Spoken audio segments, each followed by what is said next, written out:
गजवाए हिंद के 181 connection.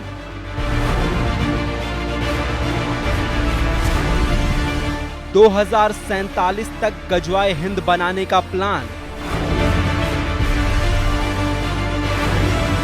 PFI का mission इस्लामी India. Pakistan Bangladesh से जुड़े तार।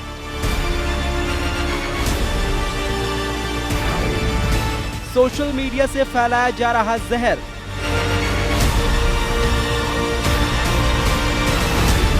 गजवाए हिंद के कितने जिहादी।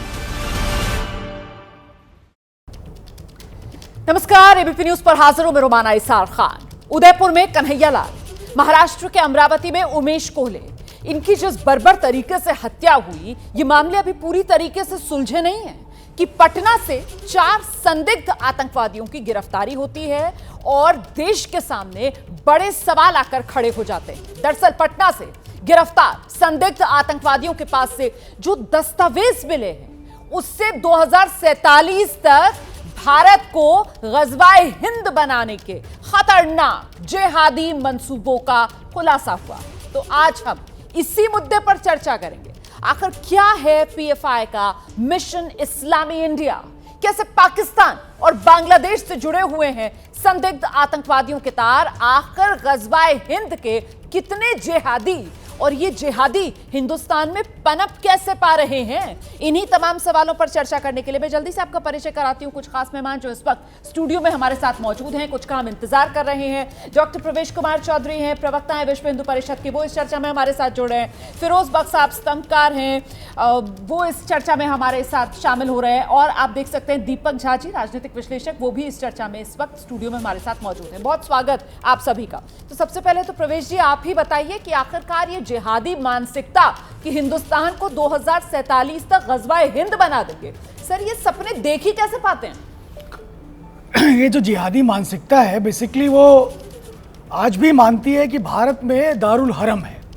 दारुल हरम का मतलब होता है जहाँ के शासक जो है वो मुसलमान ना हो।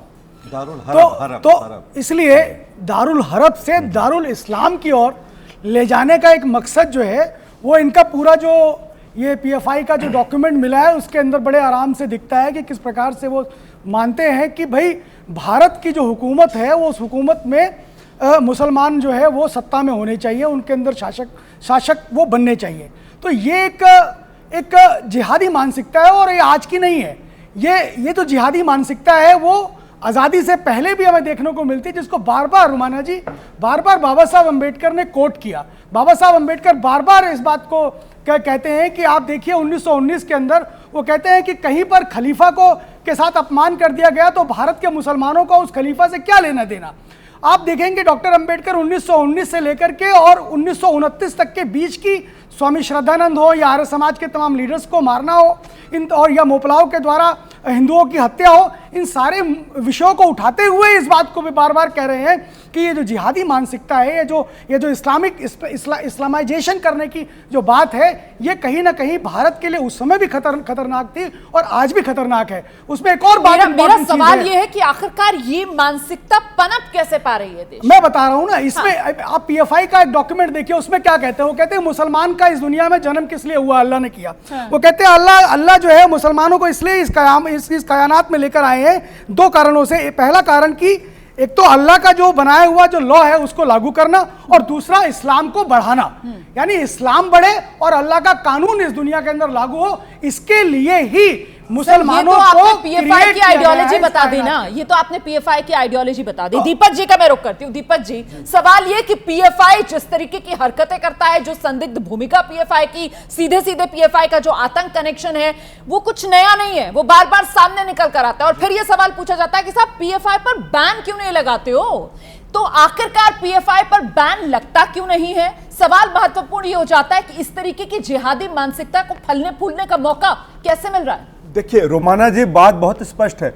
अगर आप पीएफआई को एक धर्म के लोग नफरत से देखते हैं तो दूसरे धर्म के लोग आरएसएस को भी उसी दृष्टि से देखते हैं। ये आपको समझना पड़ेगा। ये क्या कर रहे हैं आप? तुलना कर रहे हैं आप पीएफआई और आरएसएस की तुलना कर रहे हैं। बिल्कुल, पीएफआई कभी लाखों लोगों के लिए मदद करने के लिए निकलता है। एक सेकंड बात करवा लें, फिर आप दोबारा आ जाइए। आप आरएसएस का नाम ना लीजिए, बस बैन कर दो फिर आरएसएस नहीं, को, RSS नाम न ले क्या सकते। कैसे बैन कर नहीं, देंगे आप? तो फिर नाम क्यों ना ले? आप सेवा का कार्य नाम क्यों करेंगे ना क्या? ले? मैंने क्या कहा? RSS जितना अरे सेवा का कार्य करता है, लाखों अरे इंस्टीट्यूशन चुप चलते हैं, रहिए, मुझे आपसे सर्टिफिकेट नहीं चाहिए। लाखों देखिए, इंस्टीट्यूशन चलते हैं देश भर के रोमाना अंदर। जी, बात कहीं क्या है? भूकंप आती है तो आरएसएस पहुंचता है, क्या ना कहीं कोई समझे की घटना बात होती है तो करते हैं? आरएसएस क्या- पहुंचता है। क्या- आप क्या आरएसएस को नासमझी की पीएफआई बात से कैसे करते तुलना हैं? कर सकते हैं? आप ऐसे ना समझो। नहीं नहीं, क्या ना बात समझ- उम्मीद आपने गलत तुलना करी है अरे ना। मैंने कहा कि अरे आप एक PFI धर्म पे के बात लोग करिए ना। अरे आप पीएफआई को आप बैन करने की PFI मांग पर करते बात- हैं तो दूसरा अरे धर्म झारखंड में बैन आरएसएस लगाया को गया। बैन करने की मांग करता PFI है। पर मुझे झारखंड में बैन हिंदुस्तान में लगाया रहना है कांग्रेस और की गवर्नमेंट भाजपा ने हटाया, और आरएसएस फिर से लगाया। को सुन लीजिए, आपका ज्ञान सुन लिया देश ने, ज्ञान रोमाना सुन जी लिया, ने सुन बताइए लिया। आप डॉक्यूमेंट मुझे देखिए। ठीक है आपसे प्रवेश जी, certificate प्रवेश जी एक मिनट, थोड़ा जरा उनको बोलने बोलने दीजिए। दीजिए, फिर दोबारा आपके पास देखिए, आऊंगी सर। नहीं, मुझे- RSS मैं यहाँ पर आगे इसमें- बढ़ते हुए सुनिए, क्लियर करना रोमाना चाहती जी, हूँ कि इस इस शो के देश- अंदर जितने हमारे मेहमान हैं वो जो राय रख रहे हैं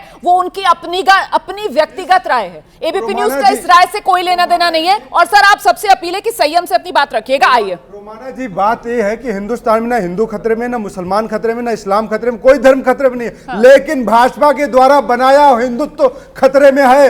ये जो पिछले 100 सालों में आरएसएस और भाजपा ने मिलकर एक ऐसा प्रोपोगेंडा रच दिया है, वो खतरे में है। हमारा धर्म और शास्त्र कहता है माता भूमि पुत्रो हम पृथ्व्याम, ये माता भूमि है, हम जो भूमि है हमारी माता है और मैं इसका पुत्र हूं। और 1 लाख साल, हजारों साल, करोड़ से हिंदू धर्म और सनातन धर्म चला आया है। हिंदू तो आप बता देंगे, अगर हिंदू की व्याख्या करने वाले हैं, ये बता दिए हिंदू धर्म कब नाम दिया गया इसको? आपको याद है? कुछ पता है? नहीं पता एक होगा। मिनट, स्वामी दीपांकर हमारे साथ मौजूद स्वामी है, दीपांकर जी धर्मगुरु है, मैं बताएं, उनका रुख और करती हूँ और जरा सा RSS वाले लोग बताएं, स्वामी दीपांकर हिंदू से धर्म कब समझने कहा की गया कोशिश इसको? करते हैं कि जो बात यहाँ पर दीपक जी कह रहे हैं, स्वामी जी आपको क्या लगता है? दीपक जी ने बोला कि साहब इस देश में हिंदू नहीं बल्कि जो राजनीतिक हिंदुत्व है उसको बार बार खतरे में दिखाते हैं। आपका टेक सर। ठीक है, एक मिनट आइए। हिमालयम समारंभ हिंदू खतरे में है या फिर राजनीतिक हिंदुत्व खतरे में है? स्वामी दीपांकर, हिंदुस्तानम प्रोजेक्ट, स्वामी दीपांकर, हिंदुस्तानम प्रवेश जी, स्वामी दीपांकर से मैं सवाल पूछ रही हूँ, अपनी बारी पर बोलिए।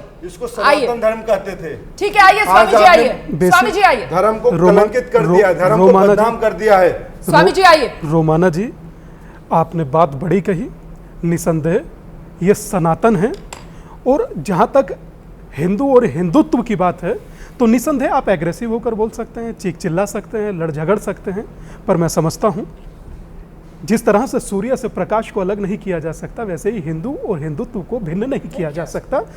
जैसे फल और रस को भिन्न नहीं किया जा सकता, जब तक उसको दबाकर समाप्त ना कर दें, जब तक आप हिंदू और हिंदुत्व को भी भिन्न नहीं कर फल सकते। को स्वामी सर, जी खतरा नहीं होता है कि सर, पेड़ में बोलिए। लगेगा उन्हें बात तो पूरी करने दीजिए ना, उन्हें बात पूरी करने दीजिए। परोपकाराय फलंत वृक्षा, सुन लीजिए, परोपकार नहीं, ये हमारा सोचिए। जो धर्म है ना परोपकार सिखाता है। धर्मगुरु है, आप भाई, वृक्ष इतना की तो बात कर रहे हैं, फल की बात कर रहे हैं, मैं वही बोल रहा हूँ। एक छोटी सी बात- परोपकाराय फलंत वृक्षा, परोपकार के लिए, दूसरे के उपकार के लिए आम फलता है, वो खुद नहीं खा लेता है। स्वामी जी, ये भी आपको फिर पता होना ठीक चाहिए। है सर, अब ये भी बोलने देश तो को दीजिए ना, बताइए। सर बोलने तो आप- दीजिए। ये रोमाना जी बहुत प्यारा बोलते हैं, आप इनसे 1 to 1 कीजिए। संवाद का अर्थ है क्या? आप किसी के बीच में टिप्पणी कर दें सिर्फ इसलिए कि आप जानते हैं। दूसरा, जिसे अरे भाई सहना आता है उसे कहना भी आता है। बिल्कुल। 2 ही मिनट में हम चीख चिल्ला दें उससे कोई लाभ होगा? मगर हम भी आप ही की जमात में खड़े हो जाएंगे, वो हम नहीं चाहते। बांट दिया ना, आपने सर, बांट एक दिया, सेकंड, नहीं, एक जमात सेकंड, एक बांटते सेकंड, हैं। सर यहाँ पर बाकी मेहमान भी है, मुझे बाकियों के पास भी जाना है, मुझे आपका माइक बंद करवाना पड़ेगा जो मैं नहीं चाहती हूँ। हिंदुत्व को स्वामी जी, समझो। यहाँ पर मुद्दा ये है कि अभी अभी जो पैनलिस्ट हैं उनकी तरफ से कहा गया कि साहब देखिए एक डर का माहौल बनाने की कोशिश की जा रही है कि साहब हिंदू खतरे में है, जबकि इस देश में हिंदू खतरे में नहीं है, जो राजनीतिक हिंदुत्व है वो खतरे में है। है कन्हैया लाल के बाद से ये कहना बेईमानी हो जाएगा रोमाना जी। ठीक है, अमरावती के हादसे के बाद से ये कहना बेईमानी हो जाएगा। रिंकू शर्मा, ध्रुव त्यागी, डॉक्टर नारंग, अंकित शर्मा, निकिता तोमर, इन सब के बाद से कहना थोड़ा सा मुझे लगता है बेईमानी हो जाएगा। आप बड़ी बात कर रहे हैं और इसीलिए महत्वपूर्ण ये हो जाता है कि आखिरकार ये जो आतंक की पाठशालाएं चल रही हैं, ये आतंक की पाठशालाएं बंद कब होंगी? सीधे सीधे इन पर वार क्यों नहीं? पीएफआई को अगर कटघरे में खड़ा किया जाता है तो फिर उसकी तुलना आरएसएस से क्यों कर दी जाती है?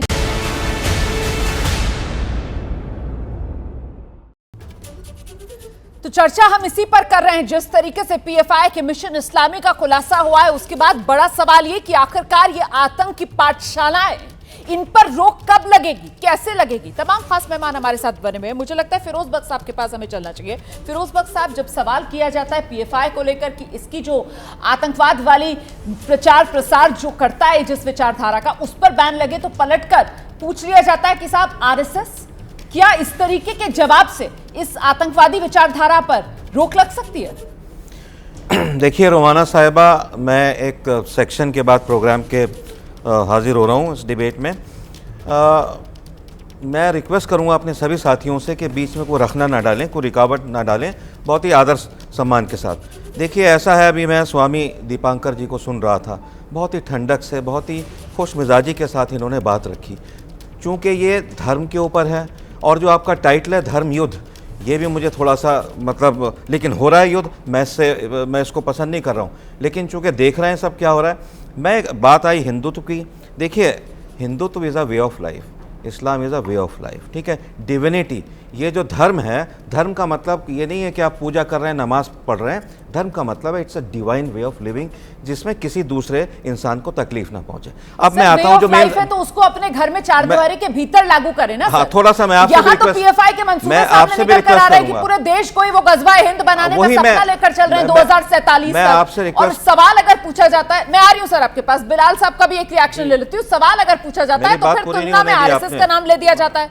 बिलाल, देखिए इस देश का मुसलमान ने कभी भी पीएफआई को सपोर्ट नहीं किया। कुछ लोग हैं जो पीएफआई को सपोर्ट करते हैं, जिस तरीके से मुसलमान ने पीएफआई को सपोर्ट नहीं किया, और पीएफआई के जितने सदस्य हैं ज्यादातर सब मुसलमान हैं। अरे कुछ लोग हैं, चुनिंदा लोग हैं, हम है ना, हमारे सामाजिक लोग हैं बहुत सारे, वो कभी सपोर्ट नहीं करते जो देश के विरुद्ध होगा। सुनिए, बीजेपी एक पार्टी है, कांग्रेस एक पार्टी है, ये सारी पार्टीज हैं, उनका मसला अलग हो गया। जिस तरीके से जो हमारे मतलब हमारे देश के लिए कुछ अगर खतरा बनती है, कोई भी संगठन हो, कोई भी इंस्टीट्यूशन हो, तो वो हम लोग उनका सपोर्ट नहीं कर सकते। जो हमारे देश के मुसलमान हैं, जो हम चाहते हैं देश में शांति बना के रखें, जो इस देश में मसले चल रहे हैं, चाहे नुपुर शर्मा ने देश में भड़काया हो नबी के नाम पर, या चाहे किसी भी धर्म से ताल्लुक रखने का। स्वामी जी ने आप सेलेक्टिव चीज़ें की यहाँ पर बात करी, तो मैं भी अब बात करना चाहूँगा। पहलू खान को किसने मारा, अखलाक को किसने मारा, मॉब लिंचिंग के नाम पर, राम के नाम पर इस देश में, गाय के नाम पर देश में मार दिया जाता है, वो भी तो इसी देश के थे। आप कह सकते थे कि ये भी घटना गलत है, ये भी गलत है, लेकिन ये इस देश में ये नहीं चलेगा कि आप एक चीज को टारगेट कर देंगे। हमारे शंभू भाई को मैं कह रहा हूँ गलत किया गया, लेकिन आपको वो चीजें सपोर्ट करनी चाहिए। दिक्कत क्या है? क्यों हिंदू मार दिया, क्यों मुसलमान मार दिया? क्यों नहीं कह सकते कि हिंदुस्तान का नागरिक मर रहा है, इस देश के हर नागरिक को सुरक्षा मिलनी चाहिए? ये बहस हिंदू और मुसलमान में उलझ क्यों गई है सर? बिल्कुल सही कहा आपने रोमाना, मैं बात पूरी नहीं कर पाया था। मैं देखिए पीएफआई का नाम आया, पीएफआई से किसी मुसलमान का लेना देना नहीं है। मैं पीएफआई वालों को भी, अगर मेरी बात सुन रहे हैं, पूरी मुस्लिम कौम को ये कहना चाहूँगा कि हिंदुस्तान से बेहतर मुसलमान के लिए कोई मुल्क नहीं, हिंदू से अच्छा कोई दोस्त नहीं। इस बात को अमल से दिखाएं। दूसरी बात यह है कि ये जो सब तू मैं हो रही है इस्लाम के नाम में या हिंदुइज्म के नाम में, इससे ऊपर उठें। हिंदुस्तान, अभी हमारे भाई कह रहे थे, एक मिनट, दारुल हरम नहीं है, हिंदुस्तान दारुल अमन है। प्रवेश जी, इस देश के नागरिकों के गले के नीचे ये बात उतरेगी कि पीएफआई से मुसलमानों का कोई लेना देना नहीं है, जो यहाँ पर दो पैनलिस्ट बार बार दोहरा रहे हैं सर? ऐसा है, अजमेर के जो चिश्ती साहब है वो भी कह रहे थे नहीं लेना देना, लेकिन उनकी एक वीडियो जारी हुई, जिस वीडियो के अंदर एसडीपीआई, पीएफआई और तमाम जो संगठन थे उनके लोग वहाँ मीटिंग कर रहे थे। अभी तक नुपुर शर्मा को आप लोग जेल में नहीं डाल पाए। तो इसलिए ये कहना कि इनका संबंध नहीं है फिलहाल, ये कहना कि संबंध नहीं है तो संबंध पूरा रहता है। एसडीपीआई चुनाव लड़ता है। अभी देखिए आप क्या हालत करी है, झारखंड के अंदर 30 के करीब पंचायत के सदस्य जीतकर आए चुनाव, ठीक है। ये सारे लोग मिले हुए होते हैं, अगर नहीं मिले तो आप मजम्मत करिए ना। आप मजम्मत क्यों नहीं करते? आप मजम्मत तो नहीं करते कि पीएफआई की मजम्मत करिए, आप कहिए कि भाई ये गलत कर रहे हैं, इस तरह का डॉक्यूमेंट जारी नहीं करना चाहिए। हिंदुस्तान मुझे आना होगा, बात पर जब फतवे जारी कर दिए जाते हैं, बात पर जब ये कहा जाता है कि साहब गला काट देंगे, सर तन से जुदा, तो क्यों नहीं कहते कि ऐसे मुसलमान जो फिर आतंकवादी हैं, ऐसे मुसलमान जो देश के लोकतंत्र के साथ खिलवाड़ कर रहे हैं, इन मुसलमानों को धर्म से बाहर मानते हैं, कहा जाता है। बड़े सवाल की समस्या, इन सवालों पर इस चर्चा को आगे बढ़ाएंगे। हमारे साथ एक और खास मेहमान सत्ताधारी पार्टी की तरफ से प्रवक्ता सरदार आरपी सिंह साहब भी अब स्टूडियो में आ चुके हैं। आरपी सिंह जी, यहाँ चर्चा इस बात को लेकर हो रही है कि साहब पीएफआई देखिए जरा, वो 2047 तक गजवाए हिंद बनाने का सपना देख रहा है, सर सरकार उस पर बैन क्यों नहीं लगा पा रही है? चलिए रोमा जी, बैन भी लगेगा और जो जो कार्रवाई होनी है वो होगी, कानून के अनुसार होगी, ताकि जब बैन लगे तो उसके बाद लगेगा, देश में इतने दंगे हो चुके हैं, सब पे घूम फिर कर पीएफआई का लिंक सामने निकल कर आता है, बावजूद इसके आज तक पीएफआई पर बैन नहीं। क्यों सर, इसका जवाब तो चाहिए ना। आपने बोल दिया, मुझे बोलने नहीं दिया, इसलिए मैं, अब आप बोल लीजिए, मुझे बोलने दीजिए। तो कोई भी कानूनी कार्रवाई करने से पहले इंश्योर करना पड़ता है कि वो जब कार्रवाई हो वो कोर्ट से वापस से नकारी ना जाए, क्योंकि होता ही है कि कोर्ट तक जाती है, कोर्ट में फिर वापस आ जाती है, इससे निकलेगी। अभी हाल में कई मुकदमे ऐसे हैं, कई साल 15-15, 20-20 साल लगते हैं, फिर कहीं जाकर उनके फैसले ठीक हो पाते हैं। इसलिए उसकी पुख्ता हिसाब से जो होता है, और उसमें मेरा निवेदन है, जो राज्य हैं, जो प्रताड़ित पीड़ित राज्य हैं, वो चिंता करें। झारखंड ने अपनी चिंता करी है, झारखंड के में आज पीएफआई पर प्रतिबंध है, ऐसे ही राजस्थान है, मध्य प्रदेश है, यूपी है, बेशक हमारे सरकार द्वारा है, परंतु जहाँ है वहाँ पीएफआई पर प्रतिबंध लग सकता है, जहाँ पे उनके खिलाफ सबूत, पुख्ता सबूत। सर बिहार में आपने सुना ना, वहां तो पुलिस अधिकारी, वहां की गठबंधन की सरकार है, वहां तो पुलिस अधिकारी की तरफ से कहा गया कि ये भी वैसे ही ट्रेन कर रहे थे जैसे आरएसएस करता है, वहां क्या कर लिया। पहले बात तो मेरा आपका इस बात पे मेरा विरोध है, ले लीजिए कि जहां आरएसएस की जैसा ट्रेनिंग होती, कृपा करके कभी आप आरएसएस की शाखा चलिएगा। मुझे कहा 45.5 साल हो गए आरएसएस की शाखा पे, आज तक मैंने निवेदन किया नहीं है। ये एसएसपी साहब का बयान था सर, जिसको लेकर आप लोग से मेरा मतलब है बीजेपी, उसने तो कड़ा इसका विरोध किया, लेकिन वहीं आप ही के सहयोगी जेडीयू वो उन्हीं पुलिस अधिकारी को बचाने में लग गए सर। इसीलिए मैंने आपसे सवाल पूछा सर। मैंने कहा ना जी, किसी आईपीएस अधिकारी की अगर जानकारी कम हो जाए, उसकी पढ़ाई लिखाई में कमी हो, तो उसमें मेरा या कोई समाज उसके लिए जिम्मेवार नहीं हो सकता।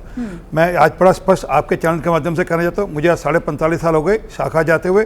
45.5 साल में एक बार भी किसी मुसलमान के प्रति एक शब्द नहीं बोला गया, कभी नहीं बोला जाता। पहले एक मिनट सर, पहले सर आधी सेकंड में, बिल्कुल, मैं तो शाखा जाना वाले इसलिए इतनी बात कह रहा हूँ ना जी, मतलब, और ना ही कभी देश के खिलाफ कभी एक शब्द। हाँ, देश को कैसे आगे ले जाना है, देश को कैसे उन्नत करना है, देश की संस्कृति कैसे आगे रखनी है, इस पे चिंता होती है। अगली बात सर, लेकिन आप एक बात रखिए ना सर, उसी पर यहाँ पर देखिए ना, पैनलिस्ट सब हाथ उठा रहे हैं, इनकी बात तो सुन लीजिए। दीपक जी के पास मेरी बात पूरी होनी चाहिए। दीपक जी ने सर तुलना की थी, दीपक जी ने तुलना की थी, आपको सुनना चाहिए, आप थे नहीं जब उन्होंने बोला। जरा बोलने दीजिए दीपक जी को, सुनिए।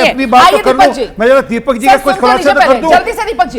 जल्दी से बात यह है कि जो आपने बात बोली कि चलन किसने शुरू किया, जब इन्होंने रामजादे और हरामजादे की बात करते हैं, सत्ता में बैठे हुए लोग जो मार्गदर्शक है, तो वहां से मेरे शब्द नहीं है, ये मंत्रियों के शब्द, जैसे आपने कोट किया ना उस एसएसपी को, वैसे ही मैं कोट कर रहा हूं उन मंत्रियों को, मेरे शब्द नहीं है। तो यार अपॉलॉजिस्ट की तरह ना बोलिए मेरे भाई, आप सुन लीजिए, ये ज्ञान डिबेट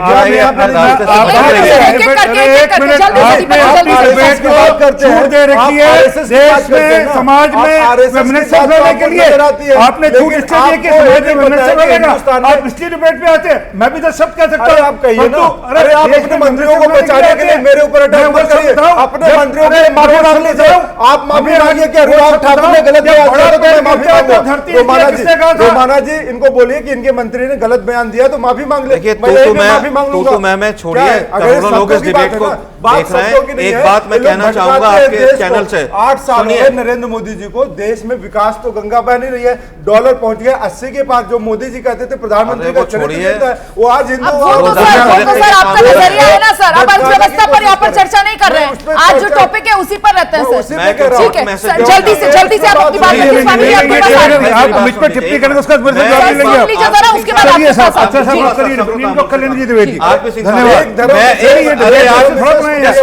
मुझे सबसे आखिर में लिहाज करिए भाई, मेरी उम्र का लिहाज करिए सर। वो पीएफआई को लेकर कह चुके हैं कि कार्रवाई ऐसी होगी जिसको अगर चुनौती अदालत में दी जाए तो फिर वो अदालत से खारिज ना हो। जल्दी से आप अपनी बात रखिए। आप बोलने तो देना, जब भी तो रखूं जल्दी से। मैं इस चैनल से बबांगे दहल कहना चाहता हूं, गज़वा-ए हिंद हिंदुस्तान में नहीं आएगा। जो गज़वा आना था वो मुगलों के ज़माने में आ चुका है, ये जो अरब देश बने, अब कोई गज़वा-ए हिंद नहीं आने वाला। और हमारे जैसे मुसलमान, बिलाल जैसे मुसलमान जो यहाँ हैं, और करोड़ों मुसलमान, 20 करोड़ मुसलमान, चाहे पीएफआई कुछ भी करती रहे, गज़वा-ए हिंद नहीं आएगा। हम सब लोग हिंदुस्तान में दारुल अमन में रहते रहेंगे आराम से। पीएफआई में जो मुसलमान है, 2 शब्द उनके लिए भी तो बोलिए ना। ये क्या आप पल्ला कैसे झाड़ सकते हैं अपना कि पीएफआई का मुसलमानों से कोई लेना देना नहीं है।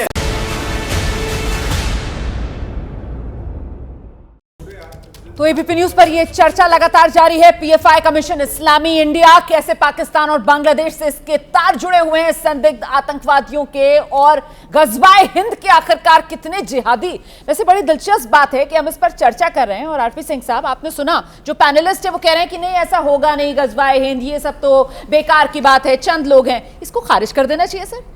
नहीं, मैं ये इतना नॉन सीरियस मुद्दा है? नहीं, मैं इसको ऐसे खारिज करने को चाह रहा हूँ। इनकी इच्छा मन की बात देश में ज़्यादातर मुसलमान, मतलब मैं ज़्यादातर मतलब 99.9% मुसलमान मानता हूँ इसके पक्ष में नहीं, परंतु जो 1% है, क्योंकि जब 1939 के अंदर जब पाकिस्तान की बात हुई तब कुछ ऐसे लोग थे जिन्होंने शरारत शुरू की थी और बाद में शरारत बढ़कर बड़ी हुई। परंतु मैं अभी दीपक कह रहे थे कि इस देश में अगर जय श्री राम का नारा लगाएंगे तो उसके अगेंस्ट सर तन से जुदा की बात आएगी। ये ऐसी बात बता रहे हैं अभी दीपक, कमाल हो गई। इस देश के अंदर जय श्री राम नारा लगाने पर अगर देश में सर तन से जुदा होगा, आप बताइए, मैं तो जय श्री राम का नारा लगाऊंगा, आप करिएगा। आपकी कांग्रेस की ये नीति रहेगी, कांग्रेस की नीति रहेगी, आप कांग्रेस की ये नीति रहेगी ना कि आप सर तन से जुदा करेंगे, आप जय श्री राम का नारा लगाने पर सर तन से जुदा करेंगे, क्योंकि आपकी तो राम में आस्था नहीं है, आपकी तो राम में आस्था नहीं है, देश के हर मुसलमान की भी राम में आस्था है, आपको ना होगी होगी, आप समझते हैं। एक सेकंड मुझे आना होगा, एक सेकंड मुझे आना होगा, एक सेकंड मुझे आना होगा, मुझे आना होगा, मुझे आना होगा। आरपी सिंह साहब, एक मिनट, मुझे दीपक से एक सवाल पूछने दीजिए। दीपक, आप मुझे बताइए, लुलु मॉल में जिस तरीके से नमाज पढ़ी गई, आपकी नजर में वो सही है या गलत है? लुलु मॉल में जो नमाज पढ़ी गई वो सही है या गलत है?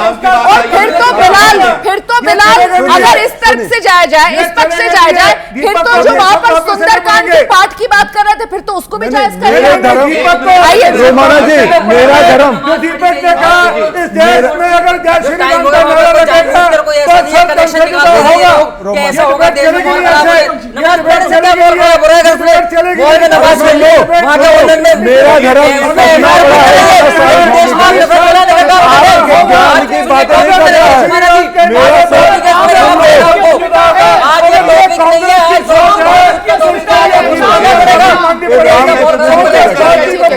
Silence please. कांग्रेस पार्टी के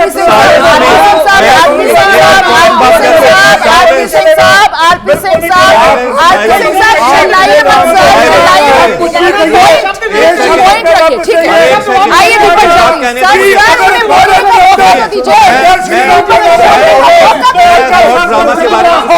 दीपक को बोलने का मौका तो दीजिए, दीपक को बोलने का मौका तो दीजिए, दीपक को बोलने का मौका तो दीजिए। दीपक आइए, दीपक आइए, मुझे बारे में बोलने कुछ बात नहीं है। अरे एक सेकंड रुको भैया, मैंने कहा रोमाना जी, मैंने कहा सड़क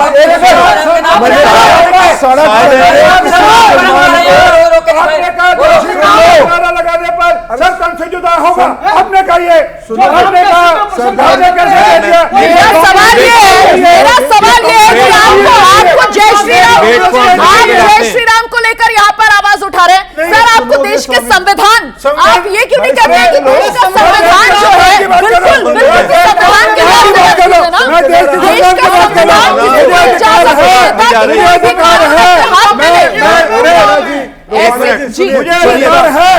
अधिकार है, मुझे मेरा काम करने दीजिए, बिल्कुल आपको अधिकार है। अब जरा उनको भी बोलने दीजिए। दीपक, मुझे लगता है कि आपको अपनी बात वापस लेनी चाहिए।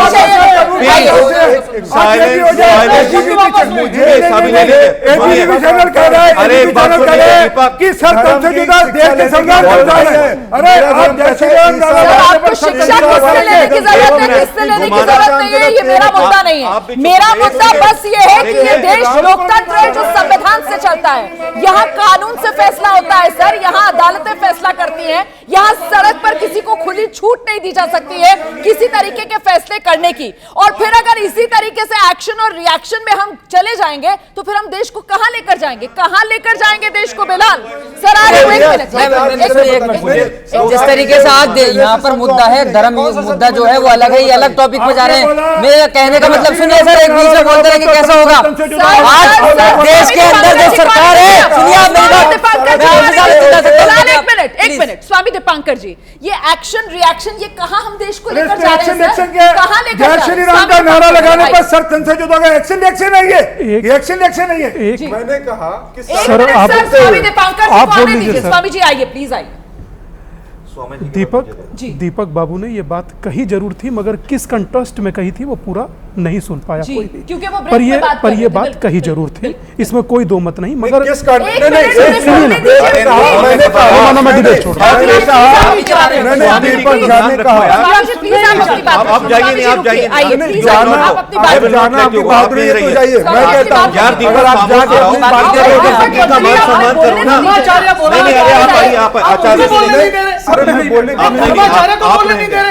आप चुप तो रहो यार, आप चले जाओ डिबेट से।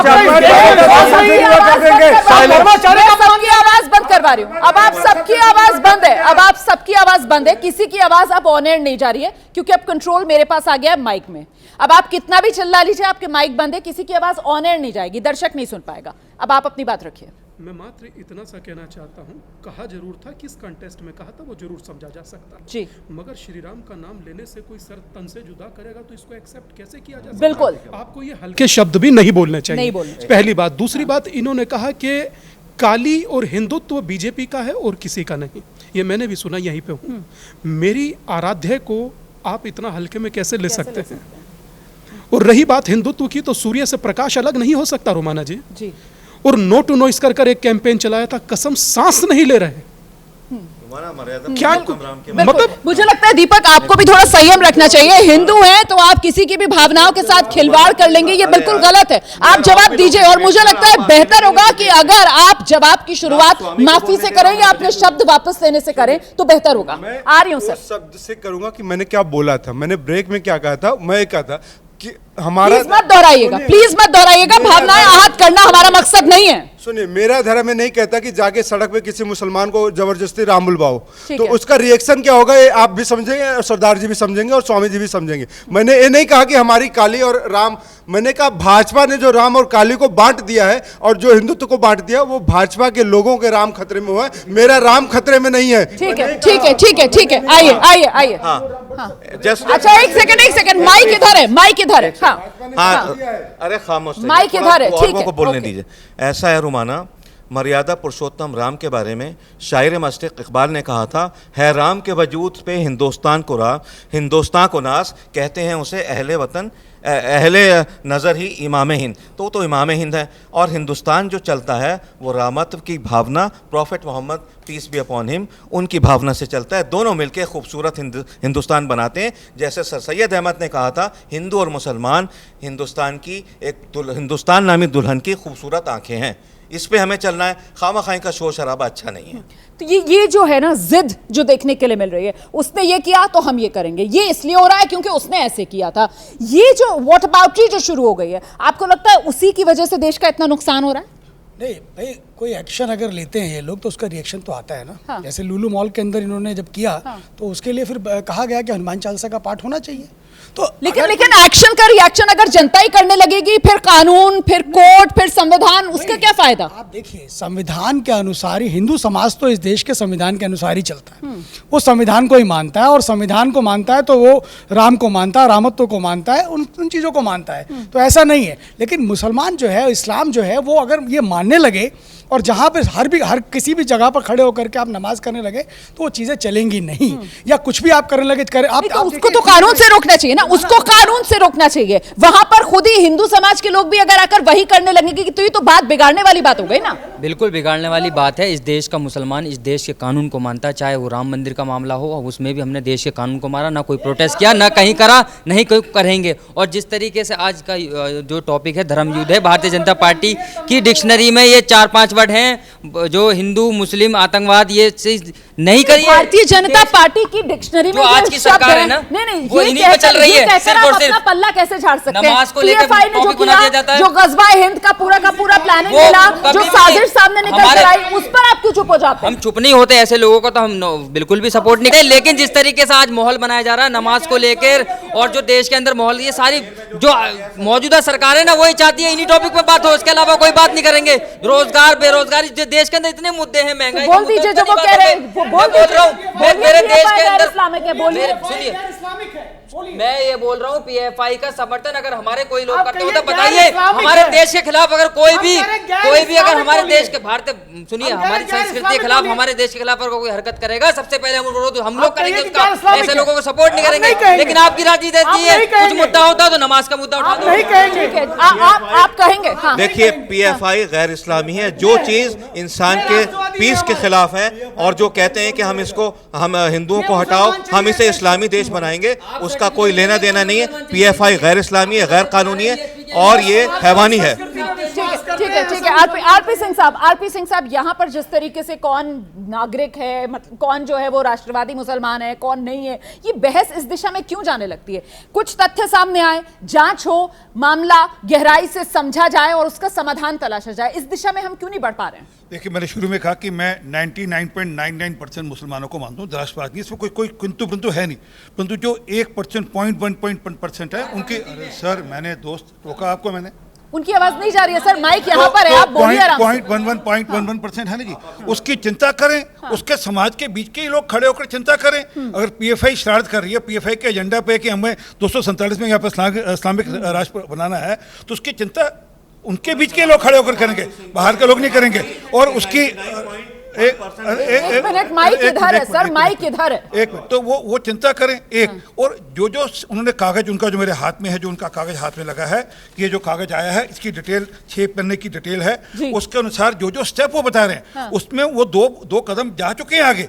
उसमें 2 कदम आगे बढ़ चुके हैं, वो कंसोलिडेशन में चल गए। नहीं, आप बड़ी बात करें, क्योंकि 2023 से तो डायरेक्ट जिहाद की वो तैयारी में थे। ऐसे में इस पूरे मामले में देखिए 2 पहलू हैं जिनको लेकर अच्छे से जांच होनी चाहिए। मैं ब्रेक के लिए रुक रही हूं यहाँ पर, उसके बाद चर्चा आगे बढ़ाएंगे। और वो 2 पहलू ये कि एक तरफ तो जो जांच एजेंसियां हैं जो इस मामले को सुलझाने में लगी हुई हैं, और वहीं दूसरी तरफ से जो बात बार बार सामने निकल कर आ रही है कि खुद मुस्लिम समुदाय, उसकी तरफ से क्यों इसको साफ तौर पर नकारा नहीं जाता है, क्यों निंदा नहीं की जाती है, क्यों नहीं कहा जाता है कि पीएफआई गैर इस्लामी है? ये कहने में हिचक झिझक मुस्लिम समुदाय में क्यों है?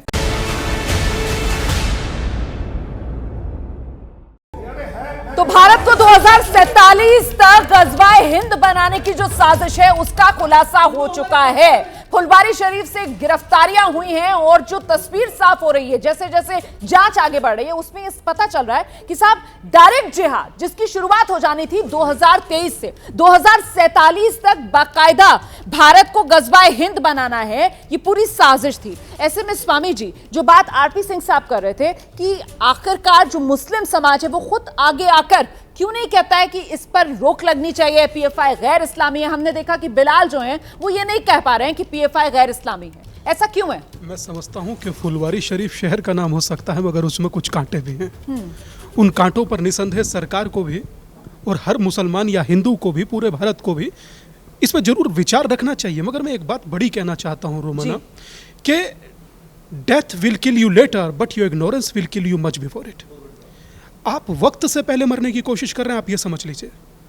ये पूरे भारत के लिए मैं कहना चाह रहा हूं। आप ये मुसलमानों के लिए कह रहे हैं? मैं पूरे भारत के उस सोच के लिए कह रहा हूं जो इनके साथ खड़ी हो जाती है। हाँ। क्यों खड़ी हो रही है मुझे समझ नहीं आता। हाँ। अरे भाई, अगर कोई अच्छा संगठन है तो उसकी तारीफ करने में जाता क्या है? आप सोचिए, दीपक भाई ने आरएसएस की, आपने बहुत सही कहा, आरएसएस के साथ जो तुलना की है, आपने सुना स्वामी जी जो कह रहे हैं? जल्दी से सर, जल्दी। आरएसएस से तुलना मतलब आप आकाश और धरती की तुलना कर रहे हैं। लाखों बच्चों को लाखों स्कूल चलाता है एकल विद्यालय आरएसएस। क्यों किया आपने तुलना? देखिए तुलना, आपने पीएफआई और आरएसएस अरे की तुलना कैसे कर दी? मैं तो कह रहा हूँ, एक हमारे देश के राष्ट्रभक्त पुलिस ऑफिसर ने बताया, देश को बताया कि देखो जो यहाँ चल रहा है वो वहाँ चल रहा है। नहीं, विवाद चल रहा है ना, तो आपको लगा कि ये आसान तरीका है, आप भी सुर्खियों में आ जाएंगे। आप सफाई दीजिए, आप कहिए कि आरएसएस से कर रहा है। अरे आरएसएस सही है या गलत है, बात उस मुद्दे की नहीं है। लेकिन मैंने कहा कि एक धर्म के लोग पीएफआई को बैन करने की मांग करे तो दूसरा धर्म आरएसएस को बैन करने की मांग करेगा। विवाद खड़ा करना, हंगामा खड़ा करना आपका मकसद है, इसलिए आप पीएफआई और आरएसएस की तुलना कर रहे हैं। रोमाना जी, इस देश को आप संविधान से चलाएंगे, हिंदुस्तान के संविधान से, या आरएसएस की शाखा से चलाएंगे? आरपी सिंह, आरएसएस की शाखा से देश चला कौन रहा है? आरएसएस की शाखा से देश चला रहे हैं आप, वो आरोप लगा रहे हैं। हो गया इनकी आरएसएस की शाखा से आप देश चला रहे हैं। इनकी अरे हो गया, तुम्हारे आवाज नहीं जा रही अब। आवाज नहीं जा रही। इनकी देश के संविधान के प्रति, इनके देश के कानून के प्रति कितनी जानकारी सब पता लग गया इनको। देश चलता है पार्लियामेंट से, देश के संविधान के अनुसार से, बाबा साहब अम्बेडकर के संविधान के अनुसार से, पहली बात। दूसरी बात देखो, अभी क्या कह रहे हैं कि एक धर्म के लोग पीएफआई को बैन चाह रहे हैं। अरे आप एक धर्म से आप कह रहे हैं पीएफआई पे बैन करो। अरे मैं तो कह रहा हूँ वो मुसलमान पीएफआई के साथ नहीं है, परंतु जो 1% है या थोड़ा है वो शरारत के रूप में बड़ा हो सकता है। 1939 भूले नहीं, देश बट गया था, उतने से ही देश बट गया था।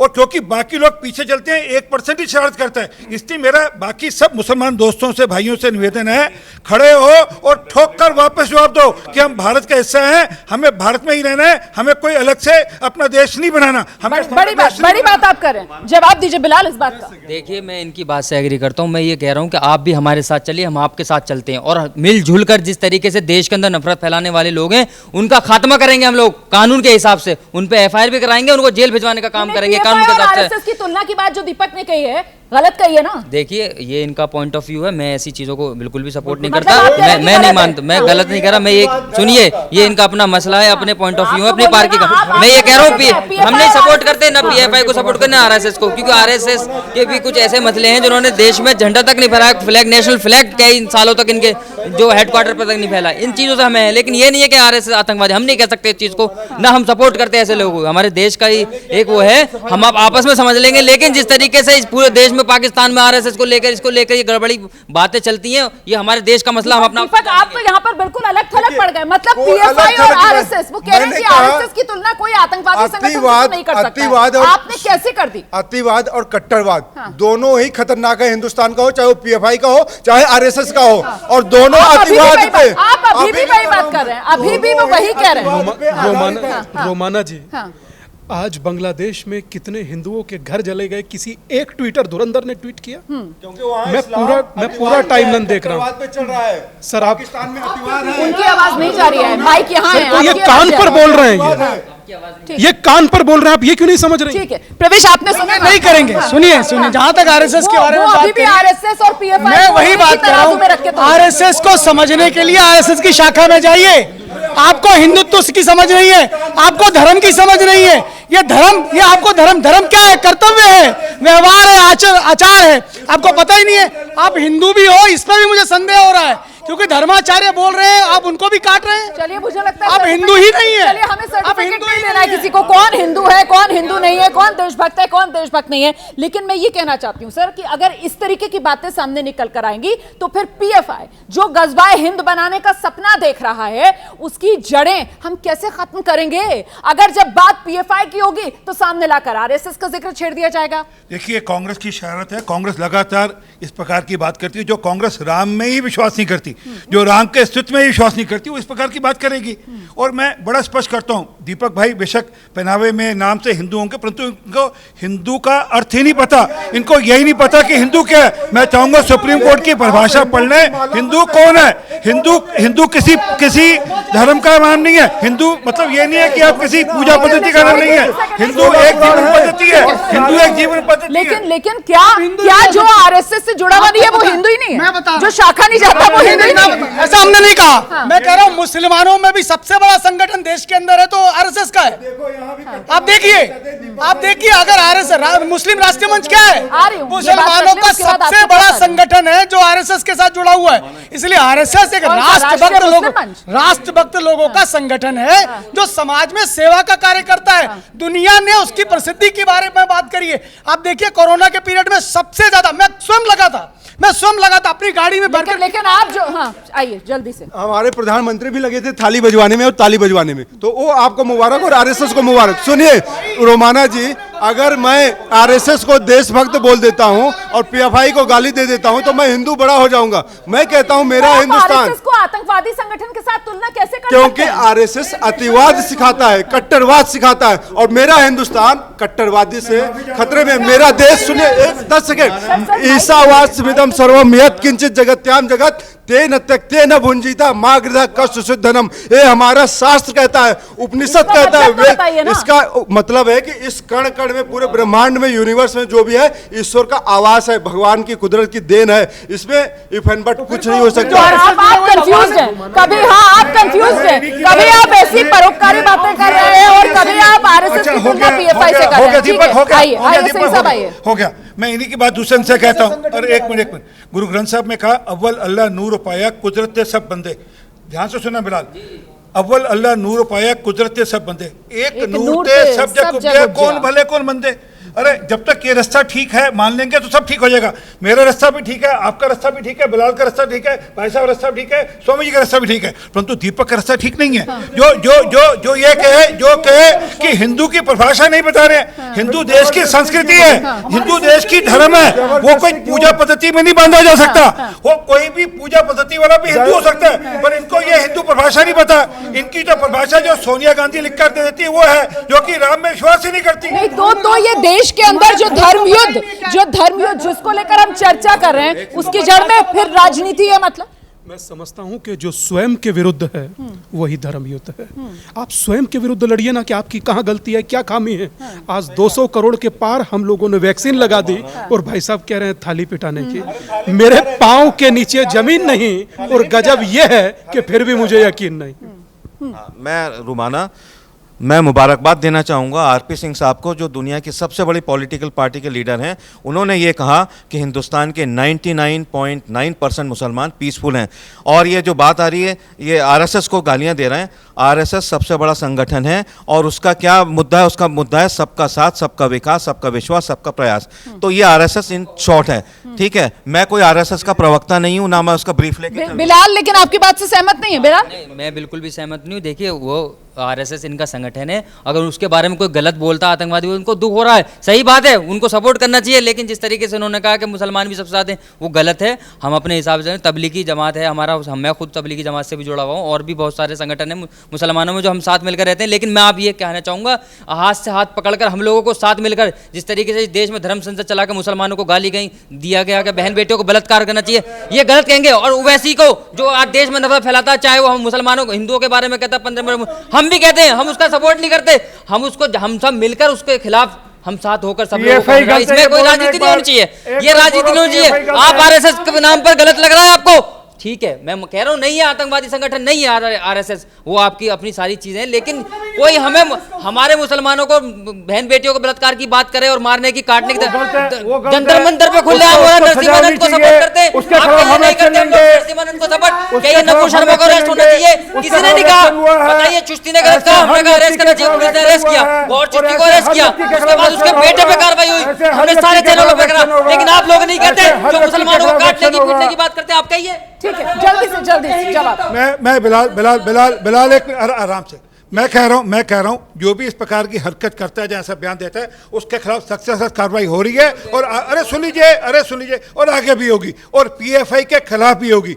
जो देश को बांटने की कोशिश करेगा, देश में फसाद फैलाने की कोशिश करेगा, देश में अलग से राज्य बनाने की कोशिश करेगा, देश में इस्लामी कट्टरवाद फैलाएगा, उसके खिलाफ सख्त से सख्त कार्रवाई होगी, ये तय। वो किसी भी, और मैं वापस कह रहा हूं, दिक्कत तो मतलब रिएक्शन, एक सेकंड मेरा सवाल सुनिए। तो मतलब रिएक्शन से नहीं कि अगर मुसलमानों ने सार्वजनिक स्थल पर जाकर नमाज पढ़ दी तो उसके बदले में जाकर हम भी वहीं पर बैठकर जो पाठ कर देंगे, उससे नहीं, कानून से ये देश चलेगा, कानून से ही देश चलेगा। और हिंदू समाज तो इस कानून को मानता है, ठीक है, लेकिन प्रतीकात्मक करना पड़ेगा। समाज में कॉन्फिडेंस कैसे आएगा?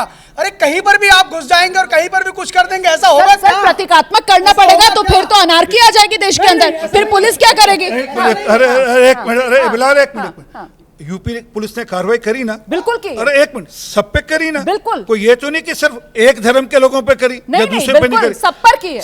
यही तो मैं कह रही हूँ कि ये संदेश विश्व हिंदू परिषद की तरफ से भी जाना चाहिए ना।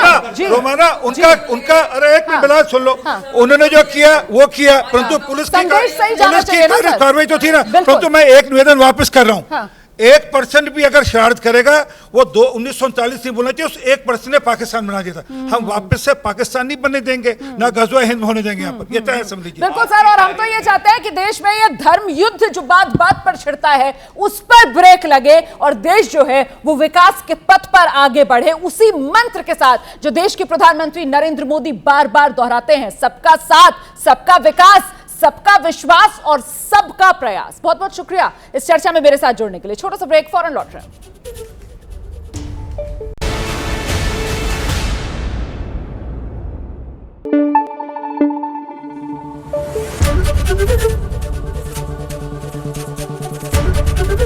एबीपी न्यूज आपको रखे आगे।